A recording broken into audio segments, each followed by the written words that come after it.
ఒక ఆడబిడ్డను ఇంత కిరాతకంగా మోసం చేసిన దుర్మార్గుని పక్కన చేరి సంవత్సరాలుగా వస్తున్నా వాని పక్కనే చేరి వాడు మంచోడు, వాడు పత్తిత్తు, వాడు ప్రజల కోసం ప్రశ్నిస్తుండు, వాడు ఏ లంగ పని చేయలేదు, వాడు సక్కమైన సంసారాలు అని చెప్పడానికి మీకు సిగ్గు అనిపించలేదా? నాకు ఒకసారైనా అడుగుతున్నా, ఒక్కసారైనా మీకు సిగ్గు అనిపించలేదా?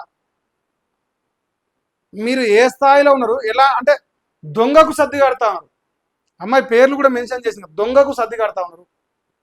మీకు నిజంగా చీము నెత్తురుంటే, నిజంగా మీకు రోషం ఉంటే ఇప్పటికైనా వాస్తవాలను ప్రజలు చెప్పే ప్రయత్నం చేయండి. మీకు తెలిసిన నిజాన్ని ప్రజల ముందు పెట్టే ప్రయత్నం చేయండి. ఒక బ్రోకర్ ఛానల్లో 2 వీడియోలు పెట్టడం కోసం ఒక మహిళ జీవితాన్ని నాశనం చేయదని నేను కోరుతా ఉన్నా. మీరు మారుతారా, ఇలానే ఉంటారా? వీన్నైతే వదిలిపెట్టే ప్రసక్తి లేదు. ఆ మహిళకు నేను మాట ఇచ్చిన, ఎంతవరకు అయితే అంతవరకు. ఎట్టి పరిస్థితుల్లో భారత వ్యవస్థను నమ్ముకున్నందుకు, మనం ట్రస్ట్ చేసినందుకు ఖచ్చితంగా చివరి వరకు అమ్మాయి సాటిస్ఫై, అమ్మాయి ఈ విషయంలో, ఈ ఇష్యూలో తను తృప్తి పడేంత వరకు ఈ ఇష్యూలో మనం పోరాటం చేస్తాం.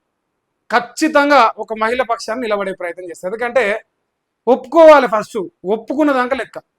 ఒప్పుకున్న తర్వాత తప్పుడు అప్పుడు ఏం న్యాయం చేస్తాడు?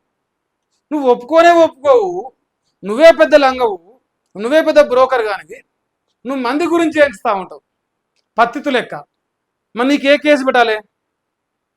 రేప్ కేసు పెట్టాలనా, లేదంటే అక్రమ సంబంధం కేసు పెట్టాలనా? ఇంకా నీకు ఏం కేసు పెట్టాలి నాకు తెలియదు. ఆ సెక్షన్లో దయచేసి నువ్వు చెప్పాలి.